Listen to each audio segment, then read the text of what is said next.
12. Mateus, o nome de Mateus é Matitiahu.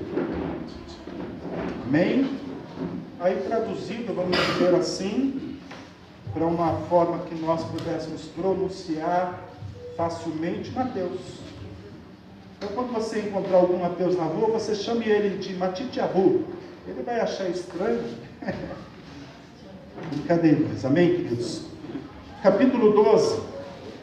Assim que você encontrar, eu vou pedir hoje, por favor, vamos nos colocar de pé para essa leitura. Aí depois você vai poder se assentar e eu vou ficar de pé ainda mais um pouquinho. Tá bom? Todos acharam Mateus 12? O versículo de número 46 em diante. Bendito o teu nome, Pai. Bendito o teu nome, Senhor.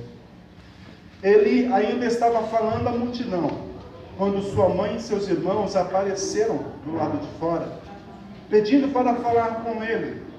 Mas ele respondeu a quem lhe havia informado: quem é minha mãe? Quem são meus irmãos? E apontando para os talmidim, os discípulos, disse: vejam, aqui estão minha mãe e meus irmãos. Quem faz o que meu Pai Celestial deseja é meu irmão, minha irmã e minha mãe. Amém? Pode se assentar. Amém. Querido Deus Todo-Poderoso, Senhor, a Tua palavra, ela é verdade. A Tua palavra, ela é viva, ela é eficaz. Eu peço ao Senhor que prepares o nosso coração como uma terra fértil para receber esta boa semente. A Tua palavra, Senhor, uma coisa é certa, ela produz frutos. Produz fruto. Por isso, Pai, prepara o nosso coração para que esse fruto possa acontecer na nossa vida. Em nome do Senhor, que a Tua palavra, então, ela vai e produza o resultado que o Senhor assim já estabeleceu. Amém, queridos? Amém. Amados, eu estive falando com Deus esses dias, e principalmente diante dos fatos ocorridos esses dias, eu vinha me perguntando para o Senhor: Senhor, qual o segredo da família feliz? Qual o segredo para uma família ser bem sucedida, ser feliz, ser bem sucedida em todas as áreas? Né? Qual o segredo? E aí o Senhor me levou a esse texto. Amém, queridos? Amém. O Senhor me levou a esse texto, e eu anotei aqui algumas coisas para que eu pudesse lembrar. Esse mês de outubro, dito mês das crianças, eu não sei se você percebeu, mas tem acontecido muita coisa relacionada à criança. Um mês que era para ser divertido, vamos dizer assim, para as famílias, e principalmente para as crianças, tem sido um mês que o nome criança está sendo envolvido em tanta coisa ruim, tanta coisa ruim. Nós podemos lembrar da exposição, aquela exposição bestial, patrocinada pelo Santander, que perdeu milhares de clientes por causa daquilo. Nós temos também a arte do manto, onde um homem nu ficava ali exposto para que as crianças, com autorização dos pais, pudessem explorar o corpo daquele adulto. Nós tivemos também as crianças que foram queimadas lá em Janaúba, em Minas Gerais, onde um ex-funcionário jogou gasolina nas crianças e queimou as crianças ali. E nós temos recentemente, ontem, se eu não me engano, anteontem, crianças lá em Goiânia, que por causa do bullying, crianças, se eu não me engano, 4 crianças foram mortas e tem algumas internadas, dentre elas parece que uma em estado gravíssimo. Foram 2 mortos, os 2 vítimas. 2 vítimas, é isso? E uma está em estado grave. E tem mais internada. Amém. Obrigado, Ana Maria. Então, queridos, nós estamos vendo que esse mês de outubro tem acontecido muita coisa. E qual é o nosso papel como igreja? É isso que o Eterno começou a ministrar no meu coração. Qual é o papel da igreja diante de tudo isso? Porque, amados, uma coisa é fato. Quando a dor é no calo do irmão, muitas vezes nós pensamos: não tem nada a ver comigo. quando é o calo do irmão que está doendo, quando a dor de barriga é na barriga do irmão, nós muitas vezes achamos que não, a bênção de Deus está sobre mim e nada tem acontecido comigo, então eu não tenho nada a ver com isso. Pelo contrário. Amém? Como igreja nós devemos sorrir com aqueles que estão sorrindo, mas chorar também com aqueles que estão chorando. E eu creio que vocês também, ao verem aquela reportagem ontem que circulou pela TV e pelas redes, aquele pai dizendo, eu já perdoei, a minha mãe, a minha esposa, nós já perdoamos o menino. Sabemos que foi um fato que não teve como. E depois eu estive lendo um pouco a matéria acerca desse rapaz, desses pais. E esses pais são da Igreja Batista Renascer, se eu não me engano, lá da região de Goiânia também, para lá. Presbítero, inclusive, que teve o filho, o primeiro menino que morreu, o João, né? Primeiro filho, menino muito bom, o relato diz, menino muito bom, nasceu na igreja, vivia com o pai dentro da igreja, um menino bom de tudo, quando não estava na igreja, estava na escola, e quando não na escola, estava jogando futebol com os amiguinhos. E nós vemos uma tragédia dessa acontecendo dentro de um leito cristão. E como não se compadecer diante de uma situação dessa? Qual é o papel nosso como igreja do Senhor? E qual é o papel nosso também como pais? Amém? Como pais. Talvez alguns digam, e eu conheço alguns aqui, pastor, mas eu ainda não tenho filhos, mas são filhos. Aleluia.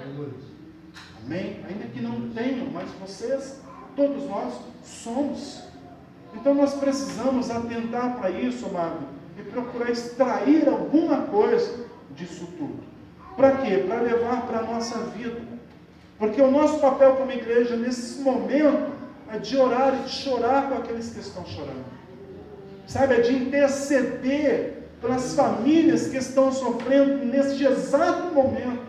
Famílias que gostariam de estar cultuando como você está hoje, mas estão lá no hospital, no leito, chorando, intercedendo pelo filho que está acamado, correndo até risco de morte.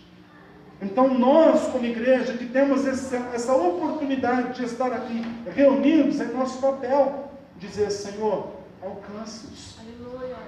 Senhor, alcance-os. Isso já aconteceu, Pai, mas livre da morte. Livre da morte, fortaleça as famílias, em nome do Senhor. Nosso papel como os pais.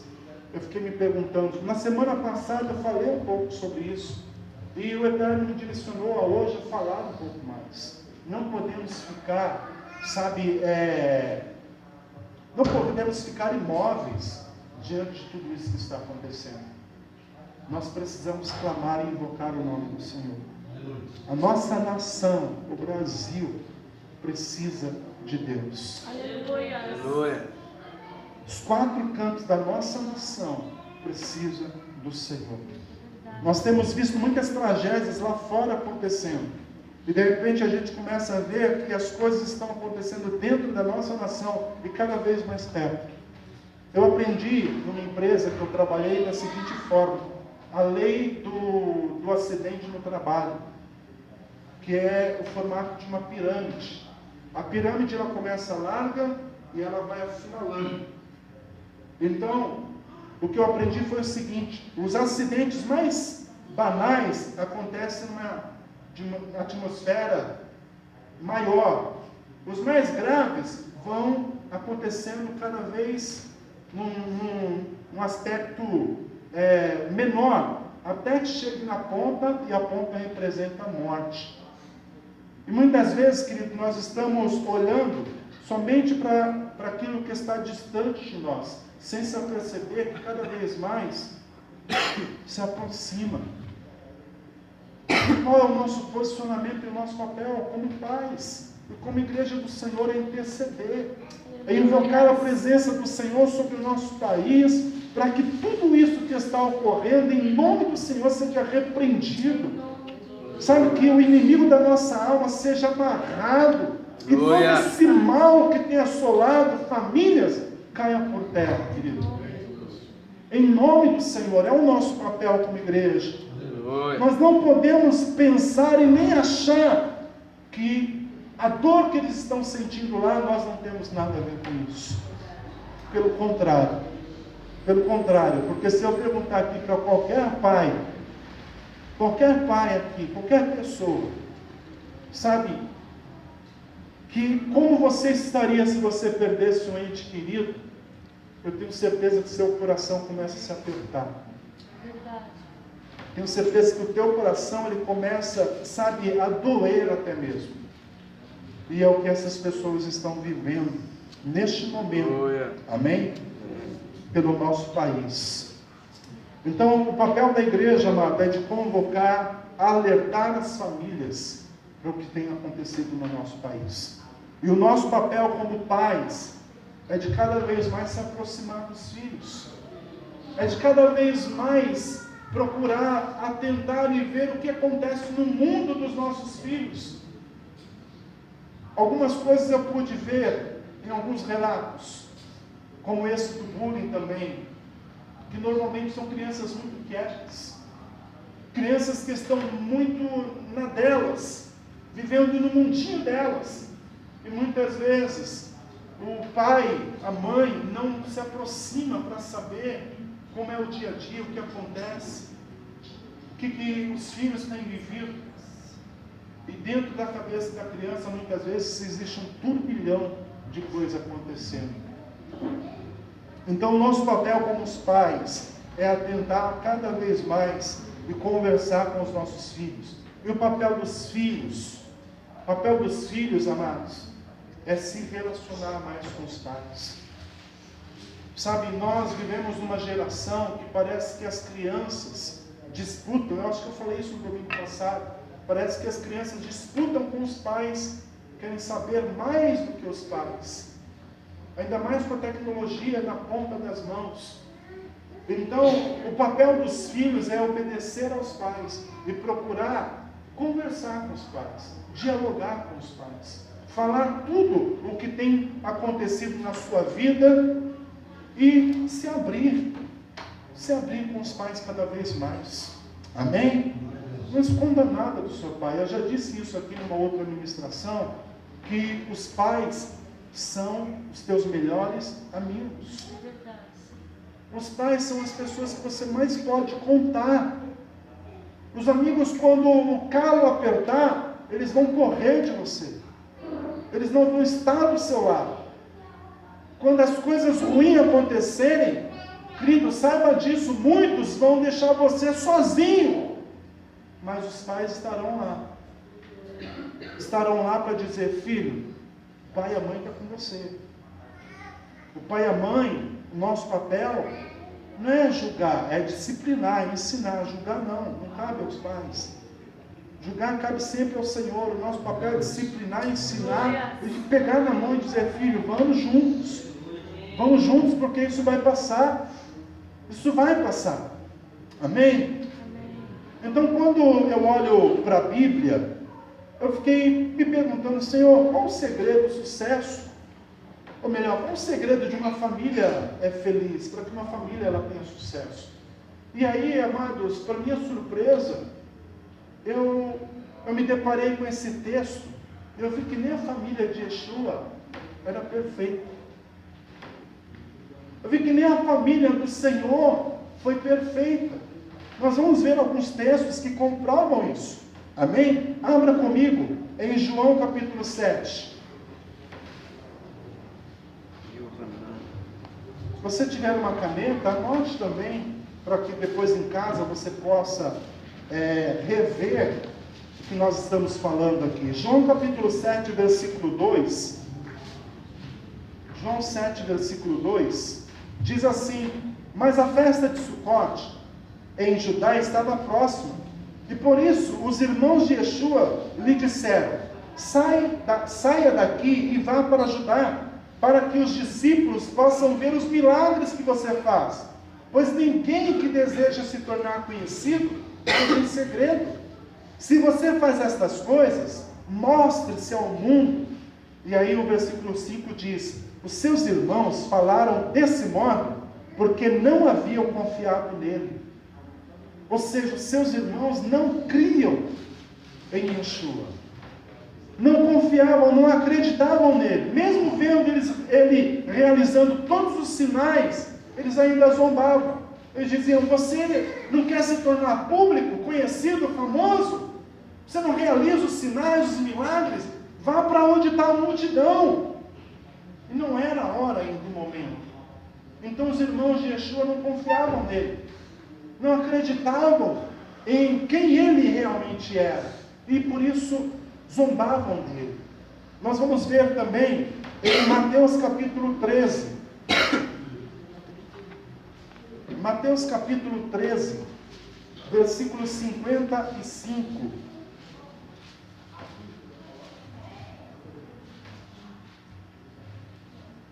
Muitas pessoas questionavam Yeshua. O versículo 55 diz: não é ele o filho do carpinteiro? O nome de sua mãe não é Maria? E não são seus irmãos, para quem acha e pensa que Yeshua não teve mais irmãos? E o nome de seus irmãos não é Jacob, Yosef, Simão, Judá? Não estão conosco todas as suas irmãs? De onde, pois, ele obteve todas essas coisas? E se sentiram ofendidos por causa dele. Mas Yeshua lhes disse: só na própria terra e na sua casa o profeta não tem honra. Então olha só a situação. O bairro, a cidade onde ele habitava, todos conheciam a sua família, conheciam seu pai, sua mãe, seus irmãos, e viam ele realizar sinais, mas eles não criam. Por quê? Eles colocavam a família à frente, dizendo: ele é comum, ele é simples, ele é gente da gente. Como pode isso? E Yeshua vai dizer que ele não tinha honra dentro da sua comunidade, da sua cidade, mas também dentro da sua casa. Voltando lá no capítulo 12, algo me chamou a atenção nesse texto. Porque Yeshua, quando ele é avisado, comunicado que sua família está do lado de fora, querendo falar com ele, isso já me chama a atenção de cara, querido. Eles estão do lado de fora. A família não cria nele. A família poderia estar do lado de dentro. Yeshua estava na sinagoga, ele estava operando sinais, maravilhas, curou um homem de uma mão ressequida, libertou pessoas.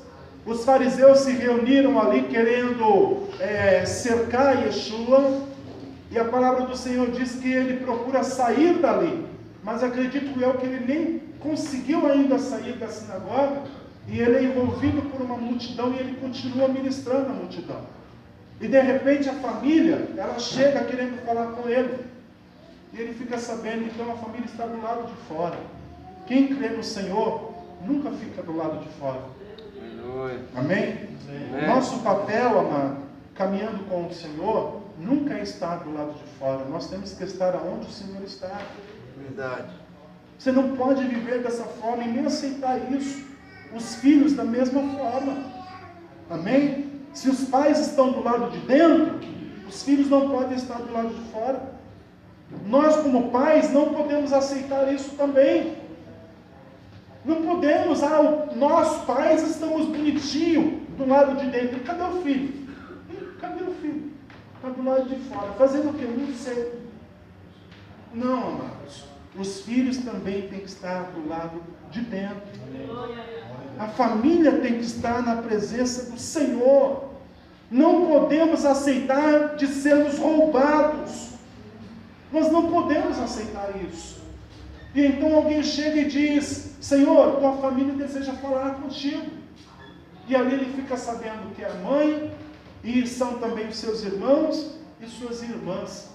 Outra coisa que me chamou a atenção: cadê o pai? Cadê o pai? José era pai de Yeshua? Não era. José não era pai. Então, o Senhor ministrou meu coração. Se José estivesse ali, Yeshua, ele teria que declarar o que mais lá no finalzinho do verso? Que quem são os meus, quem é minha mãe, quem é o meu pai, quem são meus irmãos e irmãs. Ele estaria confirmando que o pai dele era José. Só que o pai dele não era José, o pai dele é o Senhor, é o Eterno.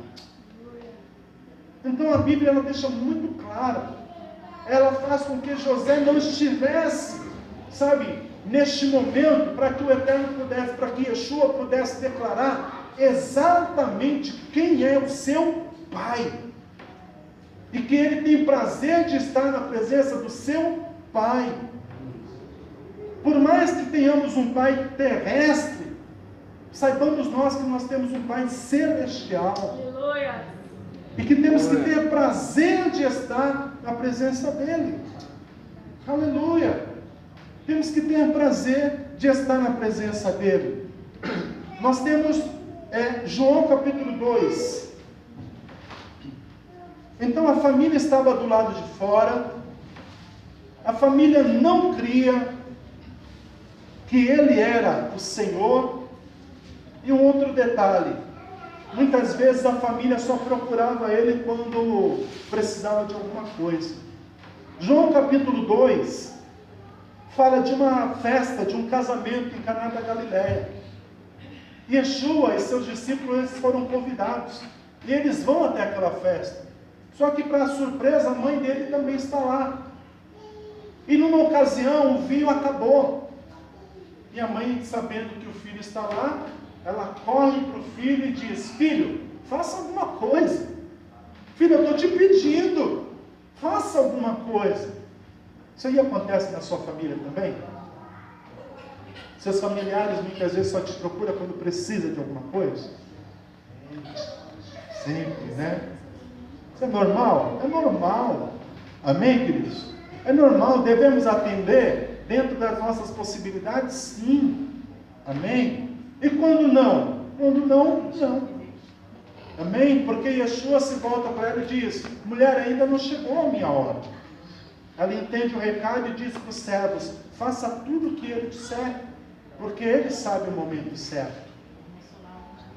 Ele sabe o momento certo. Vamos ler o versículo de número 3.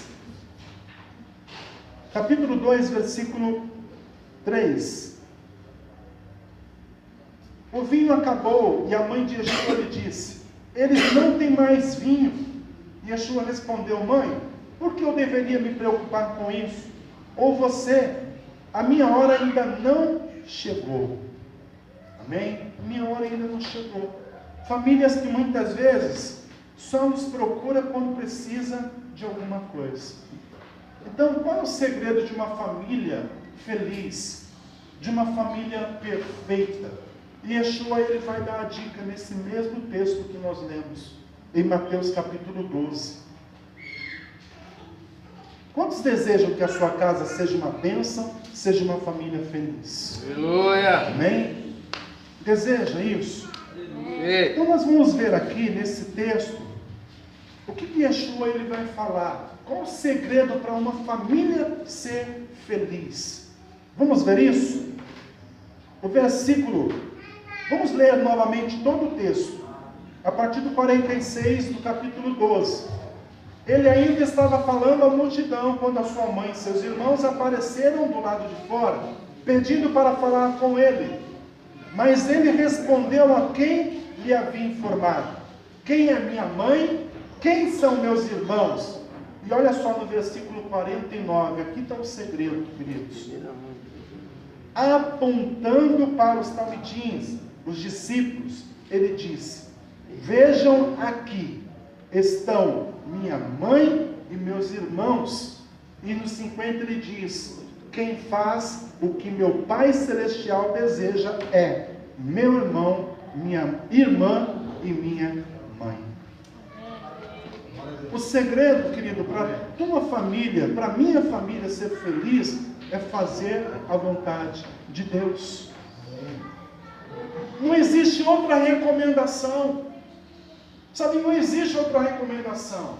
A igreja, eu posso dizer que ela é excelente nisso, em dizer, irmão, venha para a campanha tal, venha para essa jornada, venha realizar dessa forma, são 7 semanas que a tua família vai ser transformada. Nós temos visto isso, a igreja ela é excelente nisso, mas o segredo é o que Yeshua está dizendo aqui. A minha família é esta.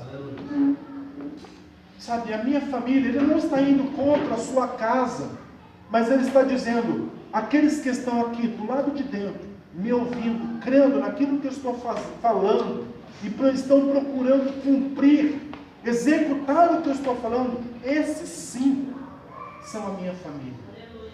Esses sim, sabe, andarão em plenitude, vivendo a vontade de Deus. E qual é a vontade de Deus? Para qualquer um de nós, para a nossa casa. Ela é boa, ela é perfeita, ela é agradável. Não tem como, querido. Não tem como. Nós vamos ler outros textos aqui, porque isso diz respeito a nós, pais. Nós não podemos negligenciar a palavra do Senhor. Se a nossa casa, a nossa família, ela deve caminhar bem, cada dia mais a responsabilidade cai sobre os nossos ombros. Cai sobre nós, filhos também, em obediência aos seus pais. Vamos ver em Deuteronômio capítulo 11.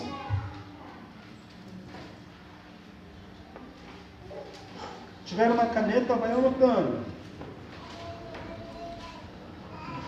Deuteronômio capítulo 11. Encontrou? Diga amém. Amém. Versículo 18. Olha só o que Yeshua está dizendo lá em Mateus capítulo 12. Ele está dizendo qual é a vontade do Senhor. A vontade do Senhor, amado, está aqui em Deuteronômio, quando o Eterno começa a apresentar ao seu povo, os seus mandamentos, a sua palavra, aquilo que iria reger tanto a vida de uma pessoa, como também a vida de uma nação. Versículo 18, portanto, guardem essas minhas palavras com o seu coração e com todo o seu ser, atem-nas à mão como sinal, põe-nas em uma faixa à volta da testa. Versículo 19, ensinem-nas com cuidado a seus filhos, falando a respeito delas quando se sentam em casa, quando andam pela estrada, quando se deitam e quando se levantam, e escrevam-nas nos batentes das portas de sua casa e nos seus portões, para que vocês e seus filhos vivam muitos anos na terra que Adonai, o Senhor, jurou dar a seus antepassados, enquanto existisse o céu sobre a terra. Ou seja, é uma palavra perpétua. Aquilo que o Senhor entregou para o povo hebreu, judeu, através de Moisés, há milhares de anos atrás, amado, isso está até o dia de hoje. Amém? Isso prevalece até o dia de hoje. Então, quando Yeshua ele está falando, façam a vontade do meu Pai Celestial, ele está dizendo, lembram-se da palavra que o Senhor entregou a Moisés, para que vocês cumprissem a vontade do Senhor, para que o favor de Deus estivesse sobre a vida de vocês. É isso que a minha família deve fazer. É isso que nós devemos fazer também, queridos. Outro texto, Provérbios 23, versículo 13.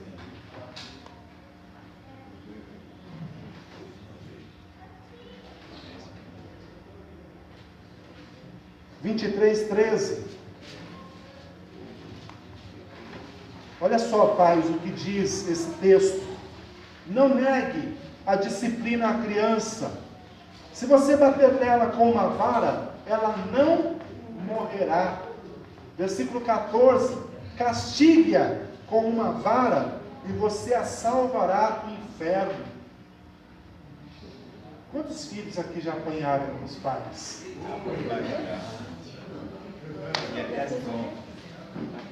Já apanhou, Lu? Muito. Muito.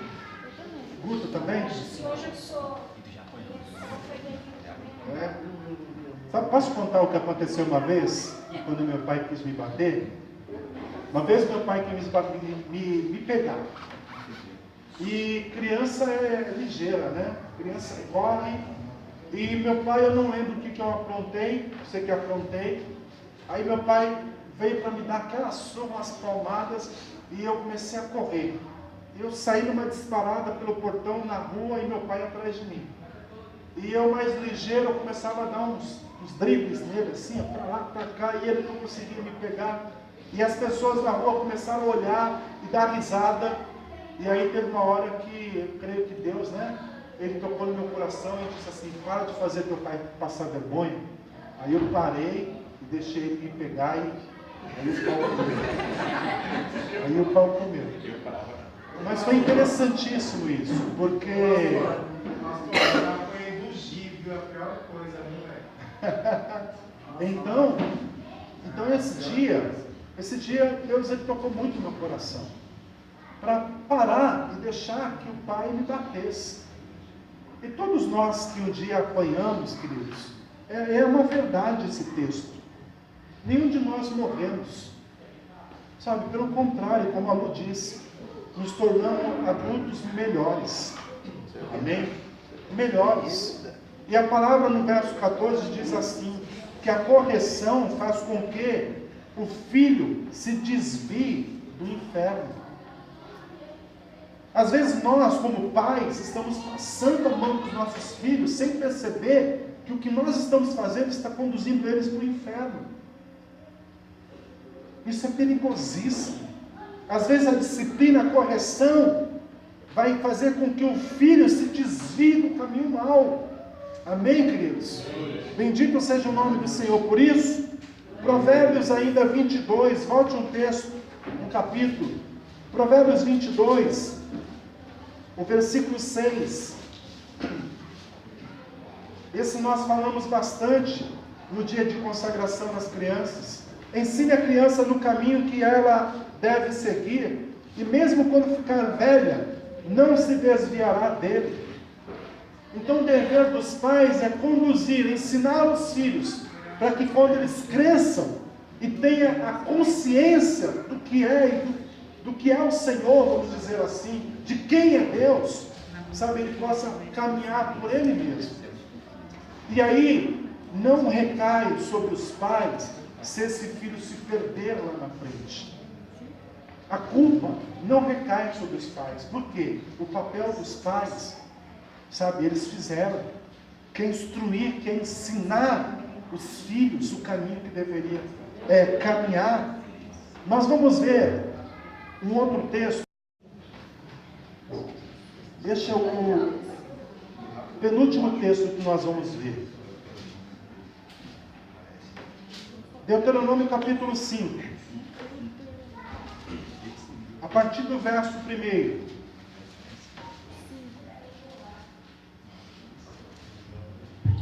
Nós, quando crianças, nós aprendemos muita coisa dentro de casa com os nossos pais. Tem pessoas que acham, e a palavra do Senhor diz assim, que os mandamentos do Eterno não são penosos. Ou seja, os mandamentos do Senhor para a nossa vida, eles não são nada difíceis de serem cumpridos e nem traz peso para a nossa vida. Quer ver como é claro? Quantos de nós aqui aprendemos desde pequenininho que não podemos roubar?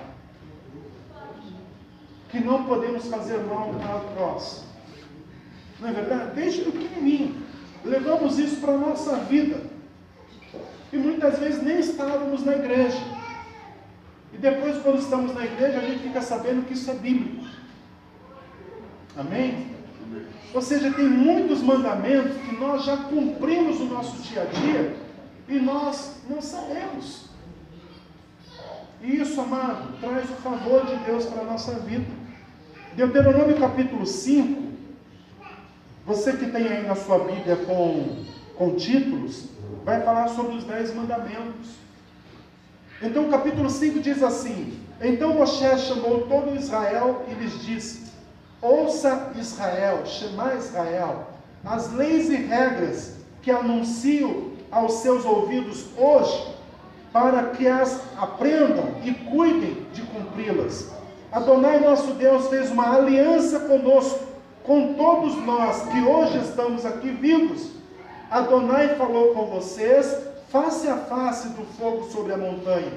E nesse tempo eu permaneci entre o Senhor e vocês, com o objetivo de falar a vocês, e que o que Adonai estava dizendo, pois por causa do fogo, vocês sentiram medo e não subiram a montanha. Ele diz: eu sou, versículo 6, eu sou Adonai, o seu Deus, que o tirou da terra do Egito, onde você viveu como escravo. Olha só, ele está dizendo aqui para uma pessoa, como que para uma pessoa. Amém? Moisés está falando com uma nação, mas a palavra está sendo como que dirigida para uma pessoa. Todos ouvem, mas o Senhor fala como se fosse para uma pessoa. O verso de número 7. Não tenho nenhum outro Deus diante de mim. Não faça para você nenhuma imagem esculpida, nenhum tipo de representação de nada que há no céu, em cima sobre a terra, embaixo ou na água debaixo da terra. Não se curve diante dela, nem lhe preste culto, pois eu, Adonai, seu Deus, sou um Deus zeloso, que pune os filhos pelos pecados dos pais, também a terceira e quarta gerações de quem me odeia, mas demonstro graça até a 1000ª geração de quem me ama e obedece às minhas mitzvot, os meus mandamentos. Até aí, o versículo de número 10. Eu quero que você vá comigo lá no Salmo, o Salmo de número 105. E nós já vamos concluir.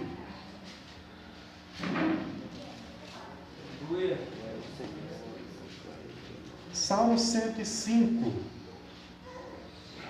Também do 1 ao 10. Vocês acharam? Diz: deem graças a Adonai, proclamem seu nome, tornem seus atos conhecidos entre os povos, cantem a Ele, cantem louvores a Ele, falem sobre todas as suas maravilhas, gloriem-se em seu santo nome. Que aqueles que procuram Adonai tenham um coração alegre, busquem Adonai e a sua força, busquem sempre sua presença, lembrem-se das maravilhas que Ele tem feito, de seus sinais e de seus mandamentos. Vocês, descendências de Abraão, seu servo, vocês, descendências de Jacó, seu escolhido, Ele é Adonai, o nosso Deus. Seus mandamentos, e olha só, ele diz, seus mandamentos estão em todos os lugares da terra. Ele se lembra da sua aliança para sempre, da palavra que ordenou a 1000 gerações, da aliança que fez com Abraão, do voto que jurou a Isaque. Ele a estabeleceu como lei para Jacó e para Israel, como aliança perpétua. Então a palavra do Senhor, amados, para aqueles que ouvem e obedecem, diga comigo, Deus tem uma aliança. Deus tem uma aliança. Amém? Deus tem uma aliança. E aí, talvez você se pergunte, como eu me perguntei. Falei, Senhor, se existe essa aliança, então por que coisas terríveis, como o exemplo dessa escola de Goiânia, onde uma criança morreu, e os pais, a família toda servem ao Senhor, que poderiam ter sido livres, libertos dessa tragédia. Amado, uma coisa eu ouvi, e isso ficou muito claro no meu coração, muito claro. Eu já mencionei isso a você, que muitas vezes, quando a dor de barriga é na barriga do irmão, nós estejamos do lado ou distante, muitas vezes nós não temos misericórdia. Amém? Às vezes nós pensamos que misericórdia, sabe, é algo, entre aspas, simples. Mas quando está no nosso seio, nós muitas vezes pensamos que a misericórdia que nós fazemos, sabe, é algo tremendo, mas somente quando está relacionada a nós, a nossa casa, a nossa família, ou no máximo, a nossa congregação, a nossa igreja. Mas quando a dor de barriga, ela é na vida de pessoas que nós não conhecemos, nós não nos relacionamos, e aí que mora a misericórdia. É aí que mora a misericórdia, queridos. Por quê? Porque Deus, amém? Deus, Ele age de misericórdia só para com aqueles que Ele ama. Deus, Ele age de misericórdia só para com aqueles que amaram o seu Filho aqui nessa terra? Não. Não, por quê? Porque a palavra do Senhor diz que Yeshua veio para todos. Aqueles que o reconhecerem, Yeshua, ele vai estar sempre de braços abertos. Não importa a época, o tempo. Tem pessoas que estão entregando a sua vida hoje para o Senhor. Ele está amando essas pessoas de igual modo. Aleluia. Você já entregou a sua vida há muitos anos para o Senhor. Quando você o fez, Ele te recebeu e te amou de igual modo. E Ele continua amando a todos aqueles que irão se entregar a Ele de igual modo no futuro. Então a misericórdia de Deus é algo, querido, que nós precisamos aprender muito sobre isso. Verdade. Amém? Precisamos aprender muito sobre isso. Eu quero finalizar, e eu vou compartilhar com vocês depois no grupo. Vou conseguir baixar esse vídeo. Eu assisti um vídeo, acredito que alguns devam ter visto, um vídeo onde um rabino, ele está ministrando a um grupo, uma sala muito grande, e eu acredito que todos ali são judeus. Alguém assistiu já esse vídeo? Celso, conseguiu ler todo ele, Celso? Interessante, não é? E aquele rabino, ele ia questionar. Alguém se levanta, e este homem, ele se levanta, e ele diz assim: olha, eu não tenho religião. Eu não tenho religião, eu quero te fazer do mal. Eu não sigo a religião. Né? E ele diz assim: você está dizendo que Deus, Ele é misericordioso. Você está dizendo que Deus livrou o seu povo do Egito, que fez tudo aquilo acontecer com o faraó, com os seus soldados. Mas, se Deus realmente é misericordioso, como você está falando, aonde estava Deus no holocausto?